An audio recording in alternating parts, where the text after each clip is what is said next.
Music is a spiritual thing. You don't play with music. If you play with music, you will die young.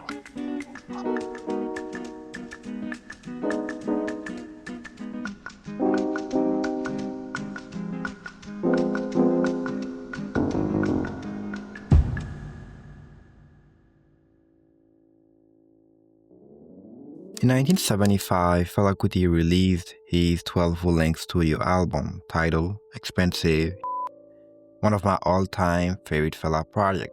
The record is only 24 minutes long with just 2 songs on it, one of which actually share the same title as the album. The song is based on an encounter between Fela and the police that had taken place a few months prior. For those familiar with Fela, it's even something that would come up as a surprise.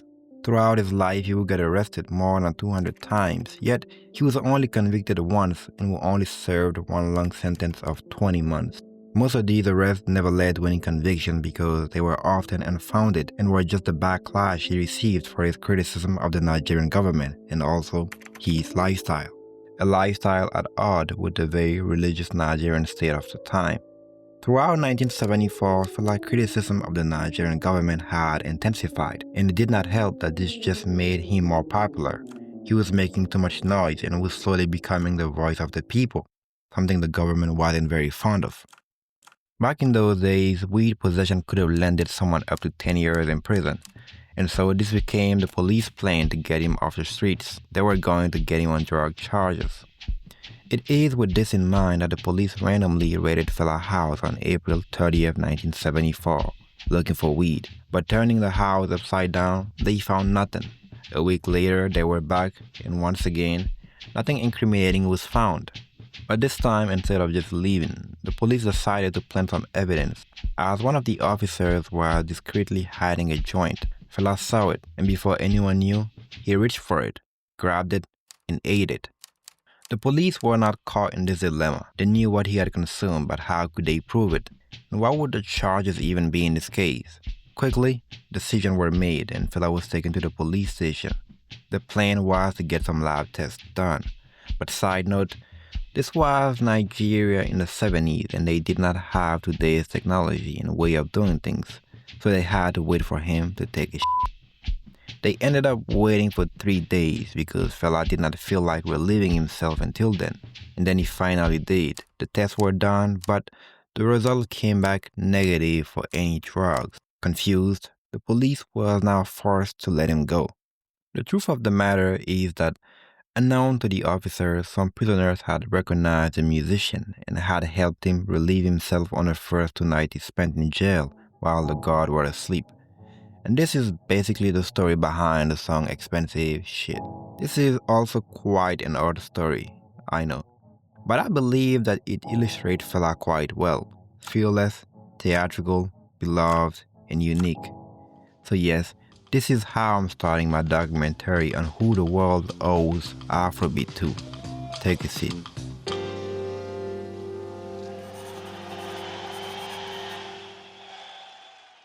To be a hero is to be an image. It is to become a representation of what you stand for. In one sense, it is to lose your humanity in order to become a message, to represent something very powerful while much of the human get lost in translations. Fela wasn't born the man he died, obviously, but he became that man. He became this larger-than-life hero of Nigerian and African culture. But today, we won't focus so much on the hero, not more than needed. Rather, we will meet with the man. There is a lot more to learn from him. Who, why, how was the man? Let's find out.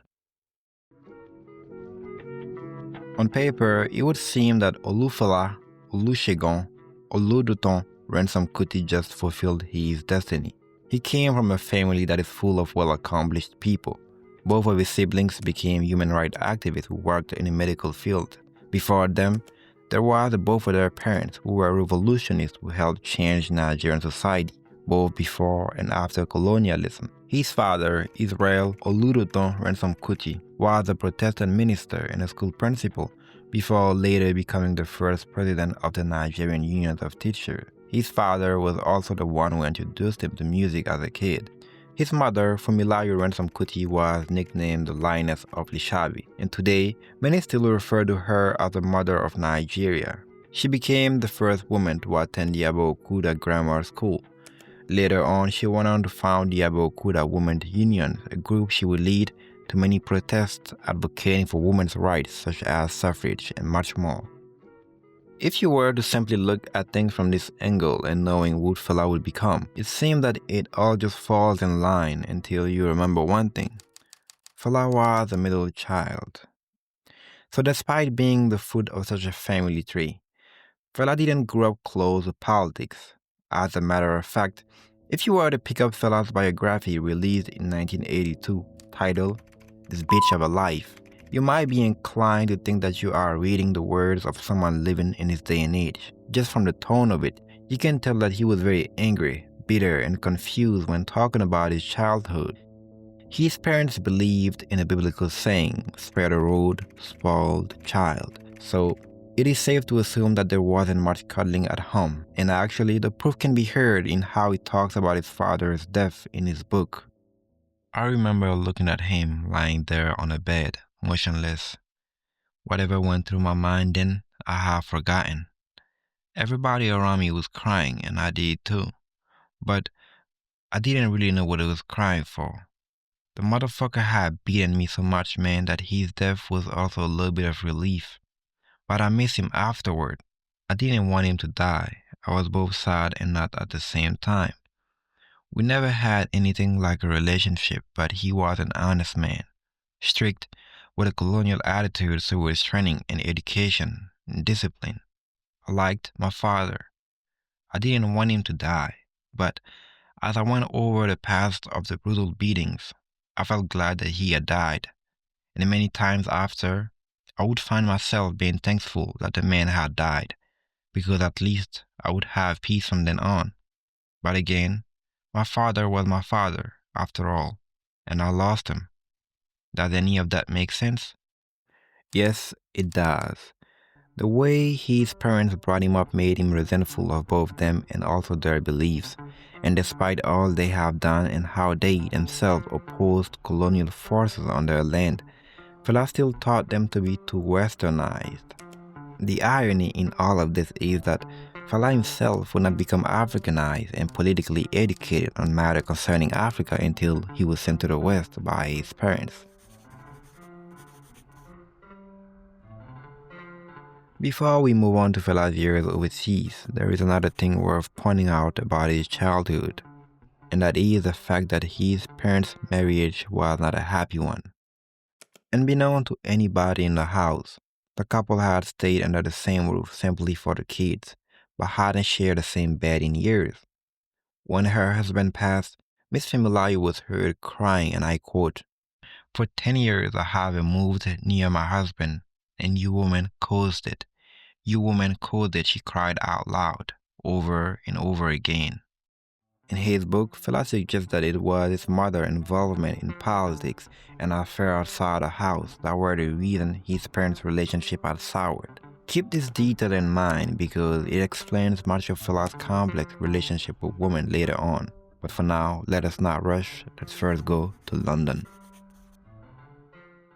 A young Fela arrived in London in 1958 with plan to study medicine just like his older siblings prior to him. But unlike them, academia wasn't his forte. Not only was he far from bright in school, but according to his own account and that of his best friend, Fela was a complete square, meaning that he was a young man who strayed away from drugs and who was even too timid to approach women.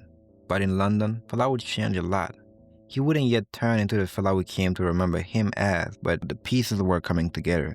There, released away from the strict eyes of his parents, Fela stumbled onto two things that he would develop a lifelong affinity for: weed and women. Later in his life, he would go on to marry 27 women all in one day. This is something that is often glamorized, but the reality isn't as pretty as it is often assumed. The man himself admitted to it later on, and we will get back to that. But for now, let's talk about Remi Kuti, Fela's first wife. Born to a Nigerian father and an American mother, Remy spent her early years in an orphanage in London before moving to Lagos, where she went to school. Later, she would move back to London, and that is where she and Fela would meet in the late 1950s. From the time they met, Remy conceded that Fela was talking to other women, something she struggled with at first but came to accept. Their marriage would be full of love and heartbreaks. She remembered the Fela that she met to be romantic, kind, and generous. Together, they would have 3 kids. We'll touch back on their relationship a little later on, but this should give you a glimpse of who Fela was while in London. The London music scene also helped broaden Fela's musical taste. There, he was introduced to jazz, a genre that would later become instrumental in the creation of Afrobeats. It is also while in Europe that Fela learned that he was an African. This may sound strange to some people, but up until that point, race was not really a subject he had given much thought to. He never really had to. He was raised blind and shielded from this reality despite his parents' activism. But in London, he was shown his place. He was told who he was. He was told where he belonged. I never thought about it, being African as such, So it didn't mean anything to me until much later in my life. It was in England I started to feel the awareness of having to be an African, because for the first time I came to England, I started to feel, oh wow, so these white people don't like us too much. This is my experience from having to rent rooms. I had so much. At that time, you read the newspapers in England, house for rent, no coloreds, no dogs, and all this. That annoyed me a lot, and not many students, So, with what we were taught in schools, nobody was thinking of whether to be African or not. We just accepted that we were English, and anybody that went to England for studies was a master, So everybody wants to go to England, come back home to be master, So everything was European background. The upbringing, the teaching in school. Ambassador go to check, and governor go to check, and president go to check. When I say make we jump, we go jump. Ambassador go to check, and president go to check, and governor go to check. When I say make we jump, we go jump. No before here with them on Jesus. After 5 years in London, Fela returned to the newly independent state of Nigeria. Fela came back to Lagos with a degree in music from the Trinity College of Music, choosing trumpet as his preferred instrument. He also now had a wife with whom he would have 3 kids, a newfound love for jazz, and a music band that he called the Kula Lobios. In Nigeria, the band would play what Fela called high life jazz. High life is a musical genre that originated in Ghana in the 19th century. It is a fusion of African drums and American blues that had become popular in Nigeria after the Second World War. Wrapping itself within the Nigerian culture, high life jazz became a genre of its own. Playing this high life jazz, Fela and his band struggled to build a significant buzz. A couple of records were cut and released, but the music just wasn't connecting with the people. As he said it himself later on, he was using African music to play jazz and not the other way around. You can hear it. You can hear it on this record. You can hear him attempting to emulate an American jazz singer. It would take another trip to the other side of the world for Fela to really open his eyes. This time, not Britain, but America. We have a poem here. 3, 2, 1, 0. It's called Whitey on the Moon. America throughout the 60s was something else to say the least. In between the space race, The man just upped my rent last night. the Vietnam War and its ensuing protests, Taxes taking my whole damn check. the counterculture movement, How come I ain't got no money here? young people going against traditional beliefs, The price of food is going up. and of course, we have the civil rights movement. I wonder why he's upping me. To Whitey on the Moon. After attempting to make it in Nigeria and successfully as a musician and working odd jobs for 5 years, this was the America in which Fela and his band had landed in May 1969. They were booked by a promoter, a Nigerian expatriate, for a nationwide tour. But things never went as planned. For starter, the promoter had to borrow money in order to get them the plane tickets from Lagos to New York. Then, when Fela and his band arrived at the airport, the promoter was nowhere to be found. When they finally found him, they also found out that only 3 shows on the nationwide tour were confirmed, and for these shows, they had to drive across country at their own expenses. This entire situation led to a confrontation, and the promoter would even threaten to get them deported. It isn't clear how, but somehow this mess all worked itself out, and traveling across the state, the band would reach Los Angeles, penniless and homeless. By then, they had severed all ties with the promoter and their visa had also expired, but Fela refused to go home. To put things in context here, at the time, he was already a father and a husband with duties while trying to make it in music as a band leader, and he wasn't getting any younger. This American tour was his last resort to make it big in the music business, but things seemed to just fall apart for him every step of the way. Yet, shame would not let him give up, and he was right not to listen. Luckily, they, his band and he, run into good Samaritans, people who helped them with housing and work, playing music at the club for pennies, but this was better than starving. It is while working at the club that Fela met a lady that would change his life. Sandra Smith was a Black Panther and a civil rights activist whom Fela would refer to as the single most important person he ever met alongside his mother. Sandra gave me the education I wanted to know. She was the one who opened my eyes. For the first time, I heard things I've never heard before about Africa. Sandra was my advisor. She talked to me about politics, history. She taught me what she knew, and what she knew was enough for me to start on. Sandra became the catalyst for the new Fela. She introduced him to the work of the likes of Malcolm X, Kwame Ture, Angela Davis, and the Black Panthers. In an interview, she would later say, "At that point in my life, I was an extremely passionate person, especially when it came to blackness, Africa, Malcolm X, things like that. But the Fela that I met wasn't into Africa as a concept at all. Although I didn't realize it at the time, that was something that he was learning from me as we went along. It was like I was turning him on to Africa. Later, he went on to the other extreme, where everything about Africa was good. Even the bad was good." Before we continue, let's stop a second on her last sentence. Later, he went on to the other extreme, where everything about Africa was good. Even the bad was good.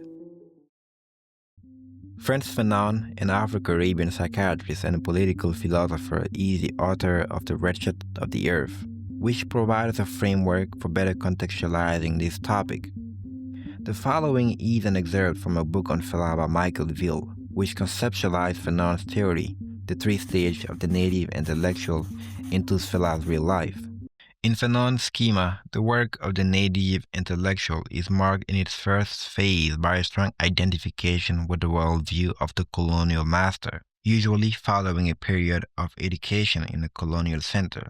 The work of the second phase is a reaction to the first, during which the intellectual uncritically celebrates his native society, rejecting anything associated with a colonizing culture. Finally, in the third phase, the native intellectual outgrows the romanticization of the previous phase, sharpening his critical apparatus and directing it toward his or her native society. What this article is trying to communicate is that for the many who grew up in a culture colonized by another, if not taught otherwise, they tend to assimilate and grow up idolizing and identifying with the culture that has been forced upon them, while disregarding or suppressing their own, like Fela prior to London. As they grow smarter, they notice that this culture, this society they think of as their own, doesn't accept them as such. When confronted with this new reality, most people run back to their roots. It seems like the right thing to do. It makes sense. That's where you are from. And again, that is exactly what happened with Fela in New York. Everything about him from that point forward changed. The music, the look, the politics. He became, as he called himself, the original African man. But that exactly was the problem from Sandra's point of view. Going back and expanding on the second phase of Frank's Fanon theory, Most people are pushed by shame to question their identity in this world.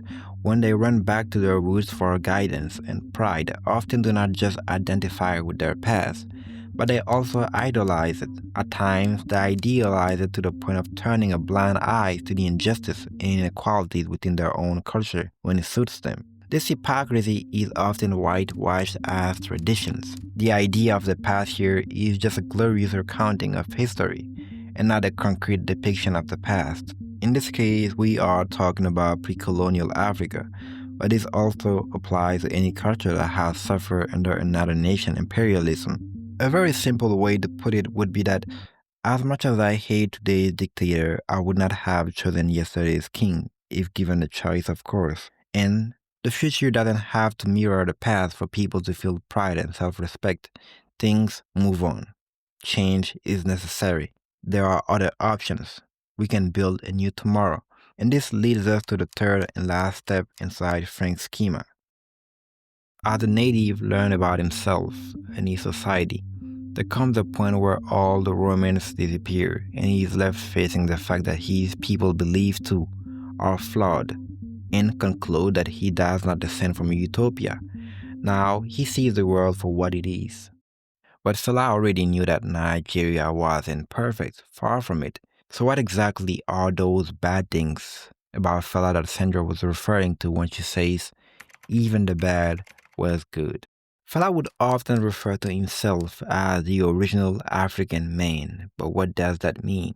What kind of father was he? How did he treat the women in his life? Although he respected and boasted about the activism and education of women like Sandra and his mother, which resulted in him becoming the man that he became, he wasn't as open to letting his wife and daughters become such women. In his book, he admitted to using violence against women and even tried to defend his right to do so as an African man. Some people may comment and say that it was just a different time, which it was. But today still, data from UNICEF, to which I will leave the link below, proves otherwise.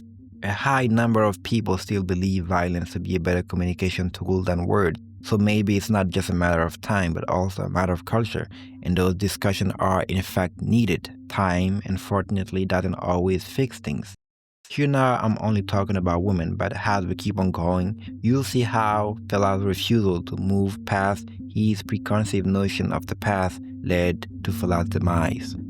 So while Europe opened Fela's eyes, Black America provided a revolutionary framework to fight and change this reality.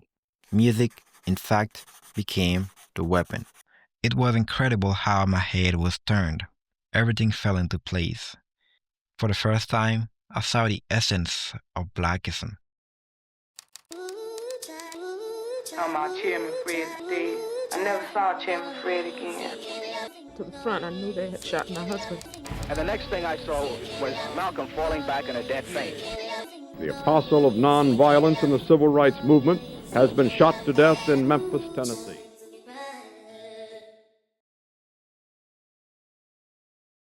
Fela and his band stayed in the US for 10 months. Most of this time was spent between conversation with Sandra, reading about Black history, and playing music at the club on Sunset Boulevard. It would be an understatement to say that these 10 months changed Fela. He went from using African music to play jazz to playing African music using jazz. And thus, the first Afrobeat song was born. My Lady Frustration. My Lady Frustration is a song Fela wrote in LA at Sandra's place. By his own account, the record was a thank you to Sandra, thanking her for both her love and her hospitality. She didn't just open Fela's eyes, she also opened the door to her house. She fed him and helped him get work while in LA. She also told them about the musician of the time and introduced him to free jazz, an avant-garde genre of music considered political because of how many of its components reflected the times. Experimental, it sought to break down music conventions by rewriting the rules, and there was to be only one rule in. There are no rules. It did not matter how long the song or the concert was because it was free of form. The next quote is Fela's reaction to the first time he performed the song My Lady Frustration. The whole club started jumping and everybody started dancing. I knew I'd found a thing, man. To me, it was the first African tune I'd written until then. So, is My Lady Frustration the first Afrobeat song? Well, it is complicated. The term Afrobeat actually preceded the genre. It was first mentioned by Fela in 1968. Musically then, it wasn't a tangible thing yet.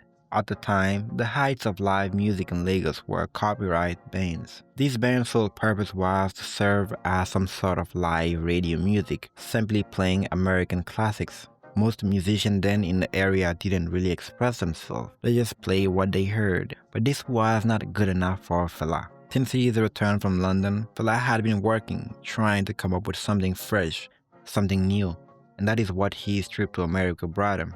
This was the last part of the puzzle, and with that, we can easily define Afrobeat. Afrobeat is a Nigerian genre of music that evolved from high life music from Ghana, African American funk, jazz, rock, and soul music. All of this stirred and deepened into Nigerians' own culture. It is mainly played in large band settings. The lyrics are inherently political and have served to denounce injustice and oppression throughout Nigeria, the whole African continent, and at times, the entire world. As far as Africa is concerned, music cannot be for enjoyment. Music has to be for revolution. Really working with the people, enlightening the people, and doing your duty as a citizen. This is completely different from what we are now hearing these days. So now, what is Afrobeats? Afrobeat's foundation is built on the latter sound and aesthetic, yet it removes the political side while adding inspiration from whatever musical genre is popular with the youth at the time. Fela himself used jazz, and others have used anything from dancehall, hip-hop, Fuji, R&B, gospel, rave, to Fela Afrobeat itself later on. It is less of a specific sound and more so a fusion of different styles of music and culture from both inside and outside the continent that have basically been Africanized and at the same time modernized for a new generation. In short, it is the pop music of the African continent. There is some fair criticism that can be made about the genre being a little too escapist, not criticizing or engaging with the reality of the people enough, but I believe that to be more so a reflection of the time we are living in.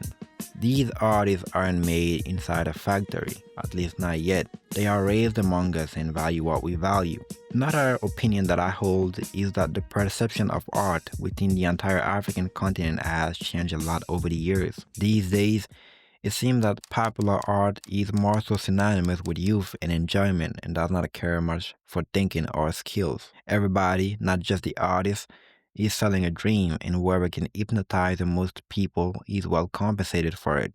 In this market, reality is either worthless or even at times a burden debt.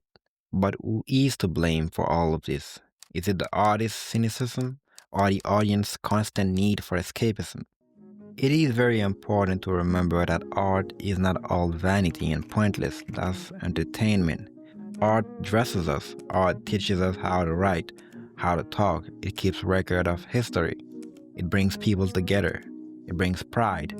Art can be rebellious.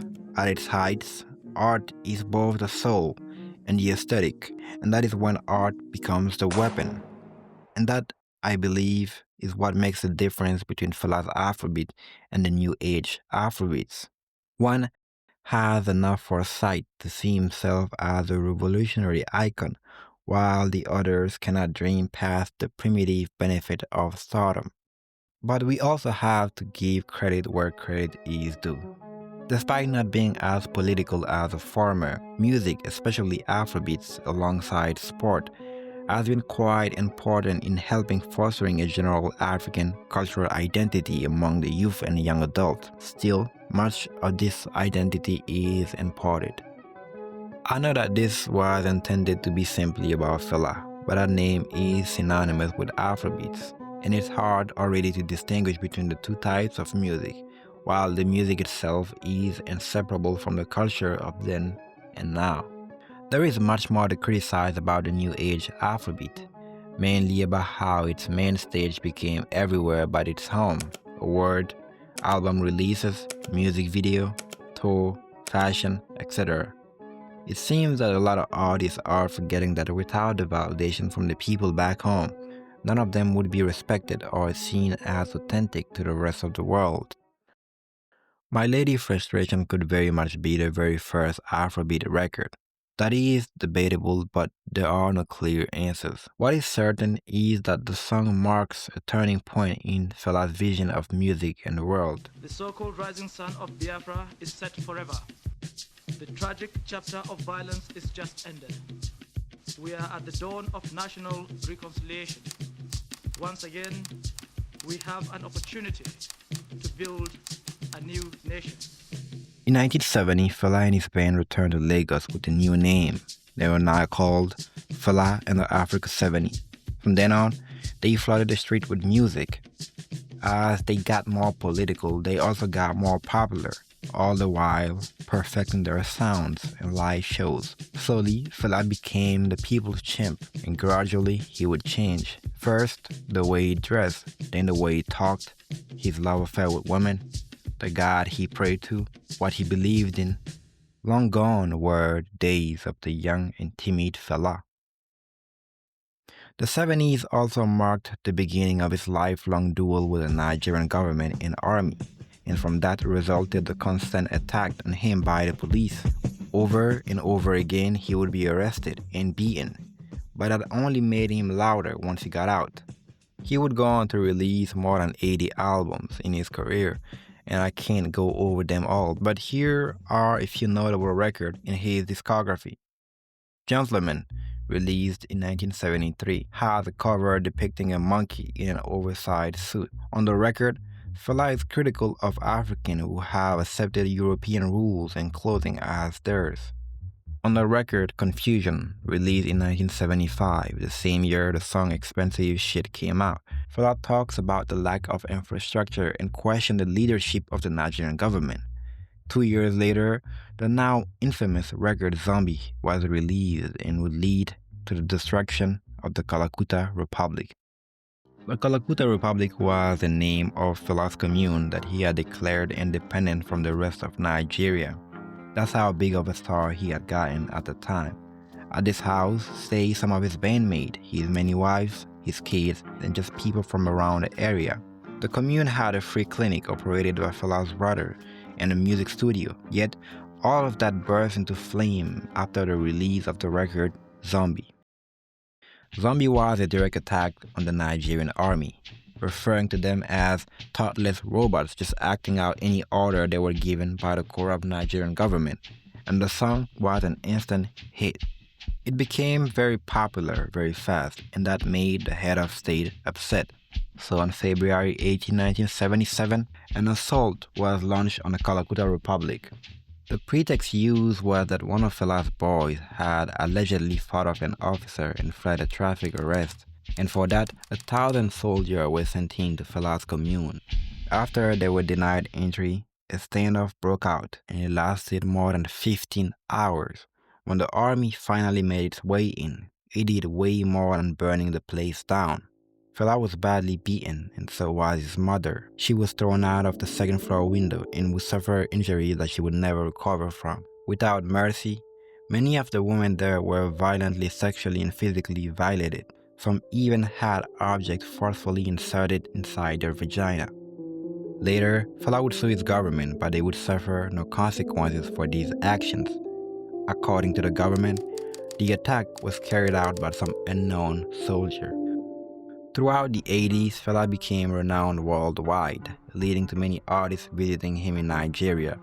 Simultaneously, there was a government-backed campaign created to tarnish his image in the media, an attempt to make him look like a senseless thug. A little over a year after his house was besieged, Fela's mother passed from complications of her injuries, and this would mark another turning point in Fela's life. On the record Coffin for Head of State, Fela chants, Them steal all the money. Them kill many students. Them burn many houses. them born in my house too, them kill my mama. So I carry the coffin, I waka waka waka. After his mother passing, Fela rightfully blamed the Nigerian army for her death. Symbolically, he and his wife dropped off a coffin in front of the military barrack, reminding them of the life they had taken. Unfortunately, familiar death would only bring Fela closer to the occult, often searching for a way to communicate with her, and many times he claimed to be able to do so.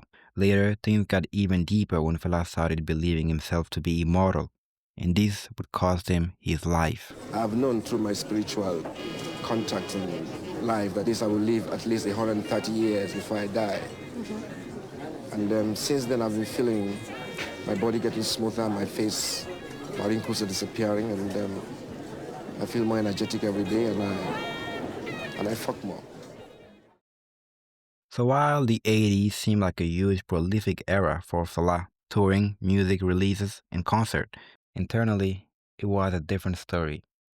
Fela Kuti talks in her book about how Fela used to take her and the children to the beach just for the sake of it early on in their marriage, and only stopped once one of his friends told him that that was not an African main thing. Years later, when he married 27 women all in one day, he did it without informing her. Yet, she stuck around. She stuck around until Fela accused her of being an undercover agent of the CIA. This, for her, was the last straw. But how did we even get here?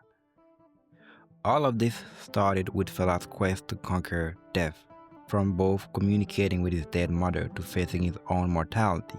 All of this created a space in which Professor Indu from Ghana got into the picture. This man branded himself as a spiritual priest, but the truth is that he was nothing but a charlatan, and everybody but Fela saw it. For me, I will say it's the truth. Hindu was fake. He was fake. And because Fela was looking for this spirituality, he believed. At his shrine, Fela would introduce Indu as the only human being with the power to kill and wake. Earlier, I mentioned Fela being convicted in court only once despite all the arrests. He spent 20 months in jail for money laundering after trying to hide a sum of cash from the airport custom, cash that Professor Indu had promised to make disappear before they landed. But the magic never came. When Fela was jailed, Hindu was still around. You see all those people that believed in him, they beat the living shit out of him. They attacked him and he left Nigeria and went back to Ghana and never came back. After serving his sentence, Fela came back home to find some of his wife pregnant while others had left. This was a huge blow to him, although he already had kids. For years, he was admittedly sterile. Around this time, his stance on marriage changed. And in prison, I finally cleared the rough edges of my concept and my mind. Part of these rough edges was marriage. I found out that marriage is evil. At one point, Professor Indu would prophesy an attempt on Fela's life in the near future. Many of Fela's wives would weaponize this paranoid situation and accuse one another of plotting against him. This is how we arrive at Fela Kuti being accused of being a CIA agent. And after that, she left. Not long after, his best friends would distance themselves from him. Then, bandmates, then many of his wives, even his son, would also leave. Fela may not anymore be a leading musical force, but he is a political one. He started his own revolutionary party, now banned by the government. For a lot of famous people, the end of their story is never really in their hand. They just slowly fade away into irrelevance until death comes. And it is death that immortalizes icons. By the early 90s, all things had slowed down for Fela, and on August 3, 1997, Fela was announced dead. For years, there were rumors of Fela's poor health, rumors claiming that he had an illness for which he refused treatment. Not to sound too repetitive, but as he got more into the occult, he came to see himself as immortal, and up until his last day, denied being sick and refused treatment. The truth only came out after his passing. The immediate cause of death is heart failure, but it had many complications arising from the acquired immune deficiency syndrome. Over 1 million people gathered to pay homage to the legend at his funeral. We have to still talk about some of this. Before his passing, these were Fela's thoughts on AIDS. African cannot get AIDS because Africans eat fresh meat and vegetables. Most of our food is all fresh. As a result, we have a natural immunity against those white man diseases. Unfortunately, this is one of those cases where genius and absurdism go hand in hand. In 1981, he released a song called Condom, Scallywag and Scatter, in which he condemned the use of condom, calling it unnatural. This was one of the most influential voices of his time. Where I'm from, nuance is not a thing for the dead. It is hard to be fair to the deceased without it sounding like an attempt to tarnish their legacy. Fela was a complicated individual, a complex man. Although beloved by the youth, some of the older generation only saw a young man who grew up fairly privileged, cosplaying a revolutionary but whose only weapon was his music. For them, politics wasn't the only thing that he came back with from overseas. The 60s counterculture of drugs and sex from the West crashed against the very religious Nigerian state of the time. There is a lot more that can be said when it comes to Fela. There is a lot more that should be said. It humanizes him, if anything. But to be a hero is to lose your humanity in order to become a message. It was only 5 years ago that the streets of Lagos were protesting the anti-robbery squad in Nigeria.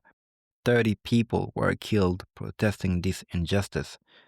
More than 25 years later, it was both beautiful and sad to see Fela's name being brought up. Not much has changed in Nigeria, it seems. Not much has changed in Africa. And from the looks of it, Fela's music will resonate for a generation to come.